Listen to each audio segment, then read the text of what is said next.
feel like I'm on alone. Like I'm on Survivor and I just shot my first moose and I sliced up the meat and now I'm drying it out. We're survivors, buddy. Holy cow. That's gonna be good. It's gonna be a good lunch. Yes, sir. Yes, sir. Walking high where the wild winds play. Me and my dog chasing the day. Paws on the dirt and boots on the stone. Out in the world where we both feel home. Oh, my hiking dog, you're my trailside guide. With your wagging tail and your endless stride. Through the forest green to the mountains face. You make the wild feel like the safest place.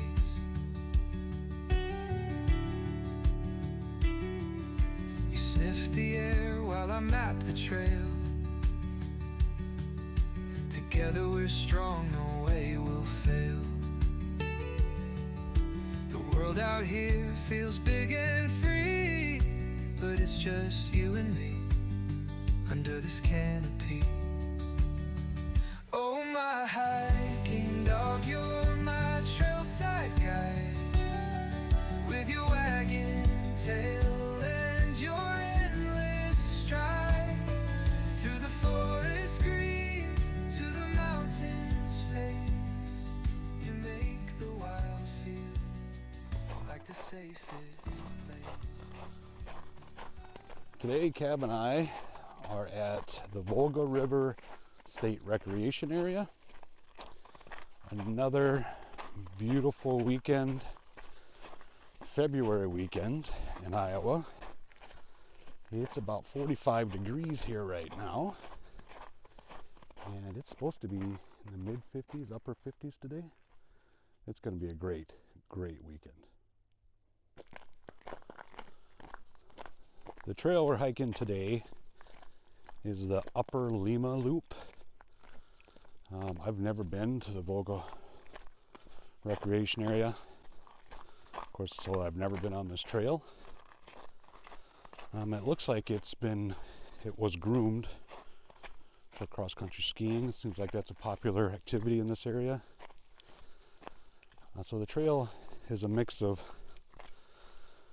clear gravel, and then other points it is partially covered with some icy spots, and I'm assuming that's from the grooming as the snow has been melting.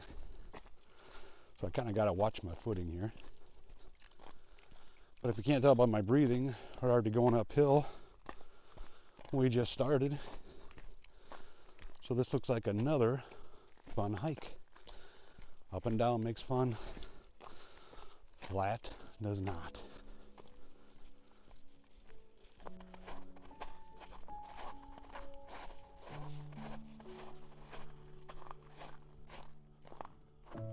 The Volga Recreation Area. Found something good to sniff on there? Yeah? Yes, you did. Anyway, the Volga State Recreation Area was established in the late 1960s. It is a 5,700 acre park. Has a wide use of activities here. Looks like equestrian use is pretty prominent here. And I think the campgrounds as well are equestrian campgrounds. Of course, we've got hiking. I think there is some trail bike routes. Good Lord. That almost ripped me up. Anyway, I think there are mountain bike trails here, fat tire trails. And I said cross-country skiing, horseback riding, hiking. There is a smaller lake, 167 acres I think it was.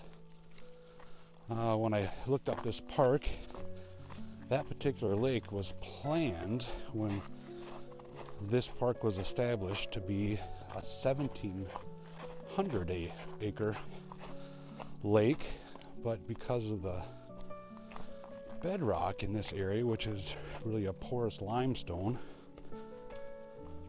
the ground couldn't hold that large of a lake. So they kind of settled on this little 100 acre.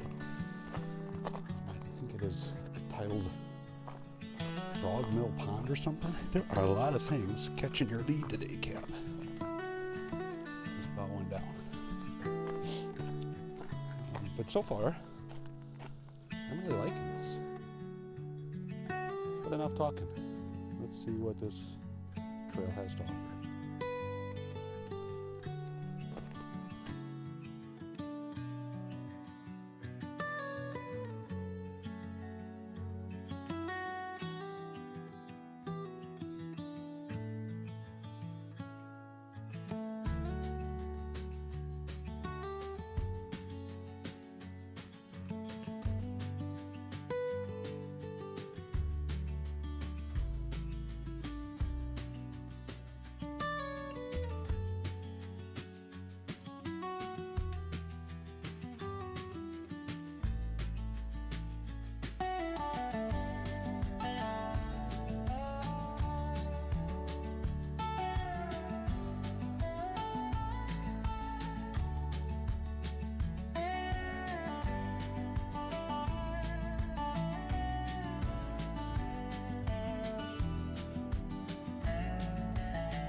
I also wanted to add that this area is also known as Little Switzerland.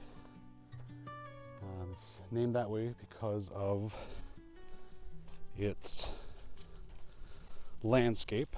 It's got some steep bluffs up and down, and then the rock formations that are here. I haven't seen any rock formations yet, but we're still early into this hike. This trail, this loop was only, what they say, 2.2 miles.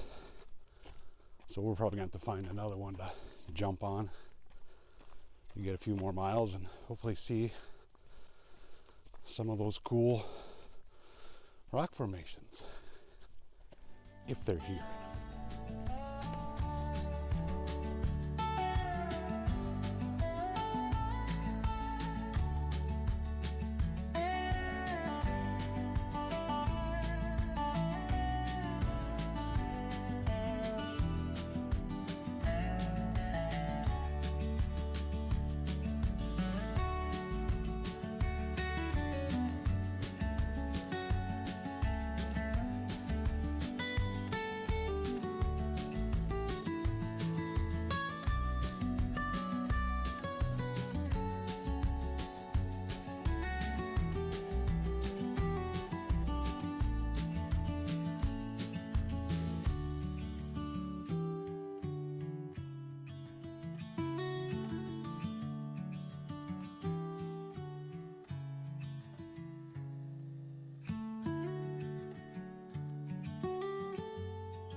So this week I've been watching that television series. It's currently on Netflix. season 11 of Alone. You know, that show where people go out, they drop people off in the wilderness with only 10 extra items, I guess, and they have to survive, and whoever lasts the longest, that they get $500,000. Now, I think I've seen other seasons. I don't think I've seen them all, but it just amazes me how tough some folks are, that they can survive in that, and just their knowledge of outdoor survival. I mean, I'd love to have that. I'd love to do that show, but I wouldn't make it. I'd get 3 or 4 days just out of stubbornness, maybe 5 if I had a big meal the day before, which I think some of them do. I think they fatten themselves up. But no way could I last 70, 80 days in the wilderness without like some type of gun. I know they get to use bow, but we all know a gun's a hell of a lot better than a bow. Sorry, archers, but that's how I feel anyway. But it just amazes me, the stuff that they do out there. You know, some get a little cracked after a while, but it's crazy the stuff that they know, and just the little tricks and just the knowledge that they have of the outdoor world. That's something I wish I had. Yeah, like these people are basically starving themselves. I mean, they're hunting, they're fishing, they're gathering what they can, but they're basically starving. I mean, they're losing 20, 30, 40 pounds in the time that they're out there, depending on how long they're there. I think the one guy lost like 75 pounds from the day he started until the day he won it. I was like, that's crazy. If you want to lose weight, go on the carnivore diet like me, and you can lose, what am I at now? I'm at 30.8 pounds down since the beginning of the year. And I'm not starving myself. So if that's your goal, hey, let me turn you on to the carnivore diet. If it's survival. Ugh. Don't talk and film at the same time.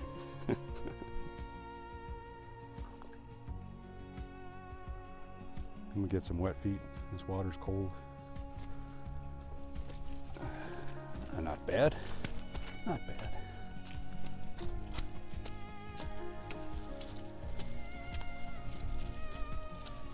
The water was cold. I just didn't get that wet of feet.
So when I'm watching this alone, it just gets me thinking about, oh, hold up. Okay, you're free. It gets me thinking about like the days when the U.S., our country, was being explored, and like the settlers, the folks that took the boats across the oceans. I mean, that alone is crazy. I mean, would we even try anything like that anymore? I mean, it's just nuts. But once they got here, they didn't know how big this land was, so they just decided to explore it and just keep on going and going and going until they reached the other ocean. I mean, can you imagine the hardship? I mean, it's not like what Cab and I do. We just go do a day hike. We go back home, and what do you see over there? Something's got you up. Hold, hold, hold, hey. Oh, now you pushed it.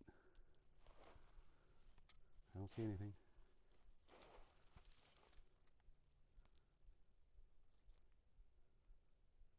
Okay, back this way. Come on. There's definitely something in there. I just don't know what it is. Deer, raccoon, coyote, fox, raccoon. Did I say that? Possum. Something's got your attention here. If I was a pioneer or explorer, I'd want Cab with me, because I didn't sense nothing. He did, though. But you know what I mean? Like, it's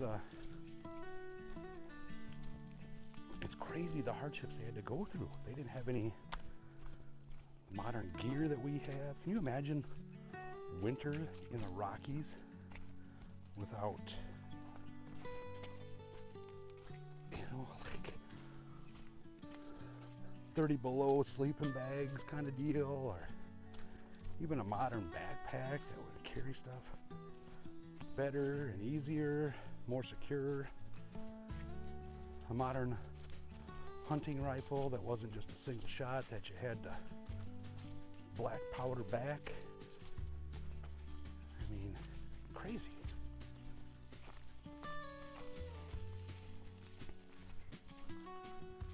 Yeah, I just think it would be amazing to have those survivalist skills like the folks on Alone did, the pioneers, the explorers. I mean, even a pioneer, which I'm sure if you asked a mountain man back, 1700s, 1800s, they probably thought pioneers, the folks that were going out to settle, were a bunch of pansies compared to them. But even those folks were more resilient than the average one of us today in the U.S. Not everybody, but the average person. I mean, really. How many people would really survive if they were lost in the forest? I'm not talking the woods like here. I mean, it's not that far. You just walk a few miles and you find a road. But lost in a forest, in a wilderness. How many people in the U.S. today would survive? Not that many. They really wouldn't. They just don't have those skills. It's not, I'm not saying they're bad people because of that. It's just, it's not part of their life. But I just think it would be cool to have it. So I think we're gonna try something today that I haven't done before. I'm gonna try to start a fire without matches or a lighter. I have a ferro rod that I keep in my pack all the time just in case. So I'm gonna try it, see if I can get a fire going. And if I can't, well, I just made a huge blooper on my video.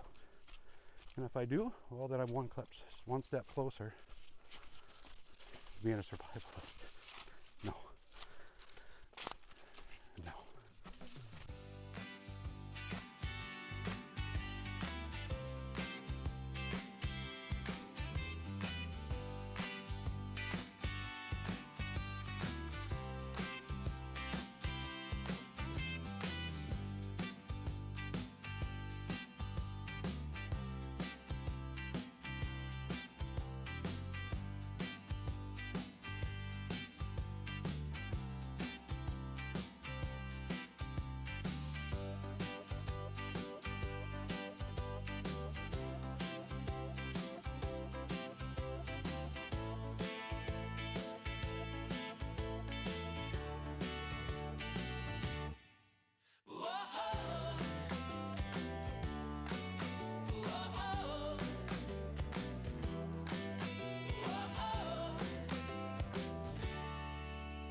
worked. What did I use? Lint. Lint for my dryer. Actually, that little amount was years and years of belly button lint that I've been collecting. I mean, now that I've used up 10 years of belly button lint, I don't know what else I'm going to use. Hopefully, this will get these bigger sticks going.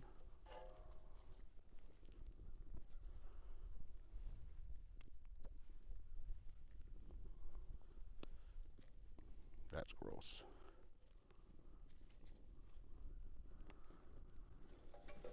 All right, the smaller twigs are going. I'm going to try to catch some flame on some of the bigger ones. I don't want to put too many on. You didn't see, this is just it's a new ferro rod. And I didn't want to use the blade of my knife, so I used the back edge right here to strike. It's got grooves in it.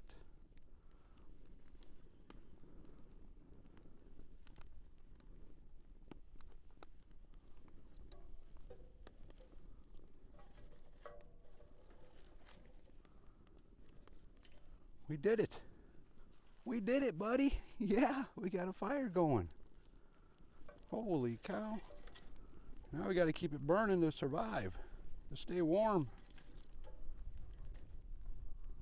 Don't put too much on there. Otherwise I'm going to put it out, right? Otherwise I'll put it out. We don't want to do that. No. What good's a fire if we put it out? Yeah. Well, you know what? While we got a fire, you want to make some lunch? Should we? Should we make some lunch? All right.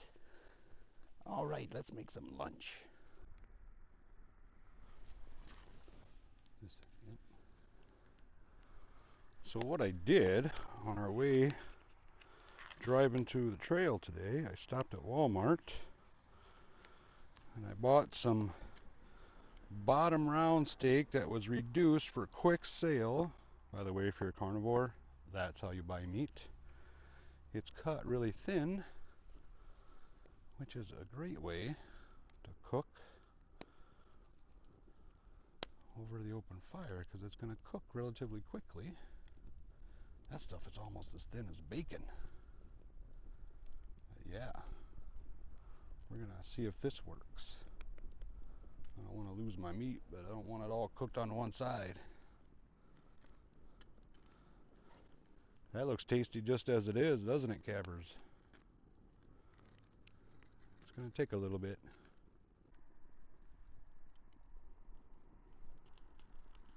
Whoa. She almost went in. It's cooking pretty fast, Cab. It's only been a couple minutes, but like I said, that is cut really thin.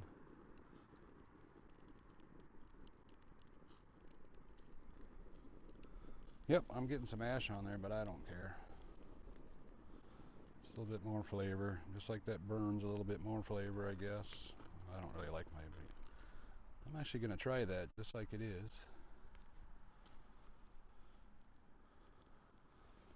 Let's check it out.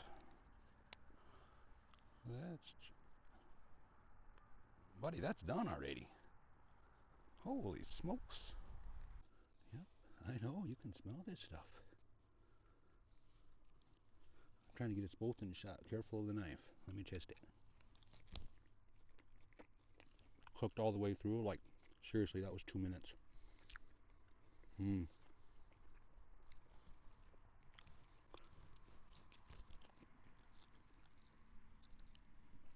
It almost has that smoke. Makes it taste so good. You didn't want any, did you? I bet you did. There you go. Good boy. Yeah, man. Built a fire, cooked meat. Successful day. Thanks for watching. See you next week.